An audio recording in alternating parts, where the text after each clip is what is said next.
Discussion, but it's time to move on. I guess.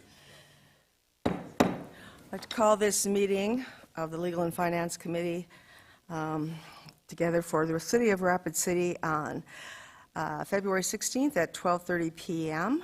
First up is roll call and determination of quorum. Drew? Here. Lehman? Here. Nordstrom? Here. Weifenbach? Solomon? Here. We have a quorum. Thank you. Next up is the adoption of the agenda. Moved by Lehman, seconded by Nordstrom. All in favor? Aye. Now it's time for general public comment. I have no requests for general public comment, but it is a time to discuss or express concerns to the city on any issue not on the agenda. Action will not be taken at the meeting on any issue not on the agenda except by placement on the agenda by unanimous vote of the council members present. So we'll go on to consent items 1 through 5. Public comment is now opened. Once again, I have no slips on this, and public comment is closed.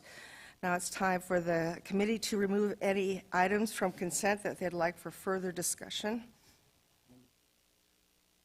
Number 3. Number 14. Anyone else? Jason Solomon? Hey, thank you, Madam Chair. I'll do item 4, I think. Item 4, okay. Just to deal with that. Okay, sounds good. And let's see here. I'll take out one of mine. Okay, 2, 7. Oh, I'm sorry, Madam Chair, I forgot. I was 15 as well, if you did grab that. Okay.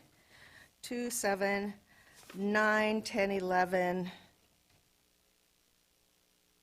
14 is going to be continued, and we'll pull it, and 15. Okay, there you go. So who would like to approve the rest of the items on consent? Move to approve. Let's see, a motion by Weifenbach, second by Lehman, and that leaves us with 1, 5, 8, 12, and 13 being approved. Okay, so we'll start out, excuse me? Hold on. 6 I was going to pull, but I didn't. That was my clarification. I don't think you pulled 6. Okay, thank you. I did not. I was going to do it, but I didn't. Okay, so did I get a motion on that? All in favor say aye. Aye. Those opposed? We'll go on here. Number 2, confirm the appointment of Patricia Acevedo Fuentes to the Monument Board of Directors, and that is mine. Who do I direct this question to?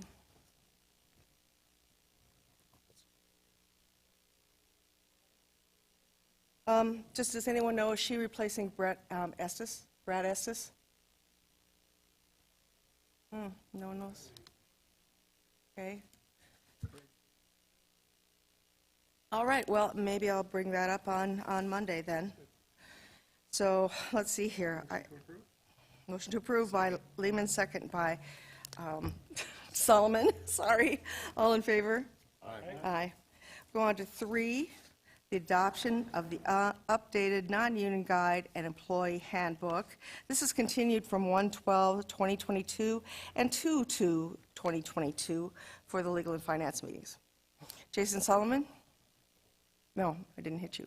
Okay. Richie? Thank you, Madam Chair. Move to continue this item to the next Legal and Finance. Okay. All in favor? Aye. Those opposed? And that was moved by Nordstrom and second by Weifenbach. Okay, we go to the fire department. Number 4, authorize staff to apply for and accept, if awarded, the Homeland Security grant in the amount of $63,694.50. Madam Chair? Jason Solomon. Thank you. May I direct a question to our fire chief? Please do. Chief, I'll ask you the question I ask our police chief whenever we have grants and things like that. What kind of strings are attached to, really 4, 5, and 6, but I just pulled 4 as kind of the main one to let you share that with. Excuse me. All 4 of these are Homeland Security grants, which the only strings attached are to spend the money and purchase the equipment or do the training. No other strings after that fact. What's nice about all 3 of these are they're 100%, so there's a 0% match, so there isn't even any funding that comes out of our resources for those. Okay, thank you. Move to approve by Lehman, second. Second by Solomon. All in favor? Aye. And the motion passes. And we go on to item number 7, approve resolution number 2022.019, a resolution levying assessment for abatement of nuisances. And that was pulled by me, so I think I'll go to Pauline Sumption, Director of Finances. On these nuisances and abatement of nuisances, how many notices do we give these people? Just give me a little refresher on that. And I will actually turn that back over to Vicki. We only do the billing out of my office. Her office determines all of that other. Okay, thank you very much. Question redirected to Director Fisher. So on, the property owners put on notice either by a citation being left on the door. Can't really hear you very well. How about now? Okay, so, boy, to not hear me, that's something. So, the property owner is put on notice in writing that they have X number of days to resolve the issue. And then once that time has passed, if they reach out to us and they're given that opportunity, we can extend that time and then go inspect again and then give them another notice. If they don't respond, then we will process with the abatement, and then that fee will be put back on them for covering whatever it cost us to remove the nuisance or violation. So I would guess these people have pretty chaotic lives. How successful are we on actually getting them noticed that this is going on? So if you recall, just looking at the list, these are the ones that just haven't paid. Most of them do. This is something where there's a knock on the door, they do whatever they can to get face-to-face contact with them before they actually even give the citations. So there is usually some type of communication. It's just not a cold letter coming at them that they're not expecting. So I think that just the fact that we do so many abatements, and this list is quite small, shows that the system seems to be working. Okay, so they pay, and do they have to clean up still? I mean, or does the city do it? How is this handled once a payment is made? So they're only getting feed because it's already been cleaned. Okay. We've done it already. And then we pass that expenditure. We don't have, city staff is not out there mowing and shoveling and removing debris and vehicles. That's hired done. And so that fee, along with an administrative fee, is then placed on the property owner. And in their notice that they're given, this is explained to them how they can appeal it, how they can contact us and ask for a time extension. We even will give them the opportunity that if they want to pay directly to the company that's doing the work, we can then drop off the administrative fee. There's a lot of flexibility in trying to work with people. We do realize everyone gets busy. Sometimes they don't get that yard mowed. Remember, we're only responding because the neighborhood or a neighbor is seeing it as a nuisance. Right, and that's the part that I usually get contacted on, is why do I have to mow my yard? I was fine, or the snow, I was out of town, you know, those kinds of things. You know, it is the digital age, and I think that we could think a little bit outside the box and maybe not make it so hard to find a name on a list somewhere. I think that it should be easier to I mean, if you're not home and some friend sees your name on a list, maybe on our city website or, you know, something somewhere else, I would really like to see this maybe attacked a little bit digitally, because we can. And I know that puts a little bit more burden on you guys, but not everybody knows they're getting noticed. And so I just would like to see, maybe get together and rethink how you let people know. Madam Chair, we've actually had some internal discussions on that, too. Some property owners don't want their violation noted for the public. Okay. So But they we, can file it. I mean, yeah. you know. I get what you're saying. I mean, obviously, we can continue to look at this. I don't think there's any one solution that's going to make everybody happy, but we understand everyone does get busy. We know that people travel and they've got lives outside of Rapid City, and we try to take that into account, too. And if it's a one-time offense and there's reason behind it, there is some allowances that we can give them internally where you don't even see that. So we do what we We've had can. people come here before us, you know, that are appealing this, or even sometimes, sadly enough, veterans that come before us that just didn't know. So I'm just putting it out there that maybe we could do a better job of letting folks know.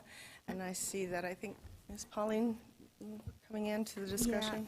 I just wanted to point out that the procedures that we do follow, for the most part, for the notifications as after the fact, we follow what is required by state law. How they get on a list here, it's the address that they use at the county, it's all the property information that's at the county, and if that's not updated at the county, then our information is incorrect. Because a lot of times they're like, well, I don't even live there. Well, that's the address, though, that you have for mailing at the county, and we're required by law to use that. And so we always encourage them then to update their information with the county to make sure that is correct. That's where our database comes from on property ownership and who is ultimately responsible for the cleanup of their properties. That's all I wanted to add to it. Thank you. And Community Development Director Vicki Fisher. Just so I understand, I take from your discussion that what you would like for us to look at is, before we perform the abatement, before we mow the grass, shovel the sidewalk, tow the vehicle, whatever it is, that we try to be more creative on letting that property owner know that there's a violation. Is that the takeaway from this? I believe so, because I think, like I said at the start of this discussion, a lot of these people have kind of chaotic lives anyway. It's just kind of evident in the way that they handle their own property. So, or maybe they're gone, whatever it is. I just would like to see it maybe handled in a creative way, because we are creative people. We have digital world available to us, and possibly we can come up with another way. Just another way, you know, another step. And I know that gives you guys more work. And I'm not trying to do that for you, but I am trying to help some of the people that I hear from. Oh, gee, look at, we've got all kinds of people here. Chair recognizes Richie Nordstrom. Thank you, Madam Chair. A question for Director Fisher, please. Go ahead. Vicki, would you kind of describe a little bit how a complaint is handled, the time frames, a little bit on how that is? Because if I understand it correctly, it's not, just doesn't happen within 7 days. So if you could give us a little brief on how that works. Madam Chair, if I might. So different complaints, different procedure. If it's just you need to mow your grass, they're going to get a citation on the door of their house. Those can't wait that long because the grass just keeps growing, and then the charge for mowing is higher and higher. And same thing with snow. If we have a safety issue, we've got to do those more quickly. And remember this, we start out because we've got a neighbor or a neighborhood that is concerned about a situation. If this were someone that had inoperable vehicles, we're knocking on the door. We're going to send them a letter. We're going to put a citation on the door. If we can get them to contact us, we'll give them more time, every time. We'll look at their personal situation and try to see what it is that they need in order to meet that cleanup requirement and not put additional cost on them. In the meantime, we've got the complainant not only calling us, but higher ranks above us, sometimes all of you, saying we're not getting our job done, that they've made 3 complaints and yet it's not been taken care of. So it is a difficult situation. We realize that we're not going to make everyone happy every time, but it is a balancing act. And what we have found is successful is to just try and create that avenue of communication as early in the process as possible. And a follow-up, if I may. Yes. Ms. Fisher, could you, I've got a citizen down in my ward that has called in on this property that's next door, adjacent to them, frequently. And it takes a long time for the property owner to do any kind of adjustment or remediation to that process. Can you share us a little bit about the frequent flyers, how that process works? Well, we have just created a new procedure in code enforcement, and in light of trying to bring some humor to that position, because that is a very difficult position for our staff to have, is it's the most wanted list, and it's those repeat offenders, and it's establishing protocol where instead of waiting for the neighbors to continue to call in that, oh, the backyard's a mess again, we're being the one that's putting it on a list, and then every month we are going around and looking at those repeat offender yards, because that's been a big complaint, is, every 3 to 4 months, we've got to contact the city. They should know by now that there's going to be a violation on this property. Why do we have to call it in? So we have created a new procedure that's probably about a month old. Let's give it some time to see if it works. Thank you. I think that's all I've got for now. Thank you. Chair recognizes Jason Solomon. Thank you, Madam Chair. I make a motion to approve. All in favor of approval? Aye. Motion passes. Good discussion. Next up is, I pulled 9, 10, and 11. Got a question for Jeff Beegler. Hello, Jeff. Do these 3 come up every year for us? Are these leases, whatever we're doing here, we're signing a use agreement, do they come up every year? No, these are multi-year lease agreements or use agreements. Okay. The 9 and 10 are the actual leases. As you recall, the last council meeting, we approved a letter of intent. So we have to notice the public that we're going to be having these lease agreements on the agenda. So the first 2 are the actual leases that are looking for approval. Number 11 is a resolution of intent to enter into a lease agreement for the Harney Fields. That one will then we'll have the actual lease agreement at the next round of Legal and Finance and City Council. So that's the process for these agreements with these user groups. Okay, I was just wondering, because if we see them a lot, I was just thinking about the summer nights thing.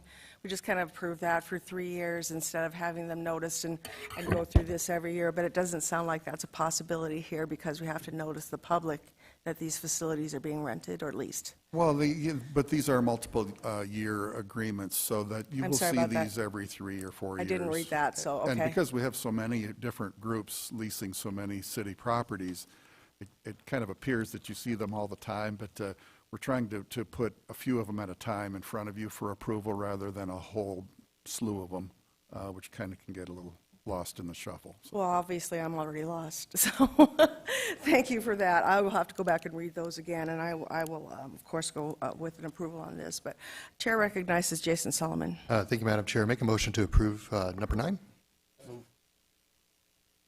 All in favor? Opposed? Motion is approved. Let's go to 10.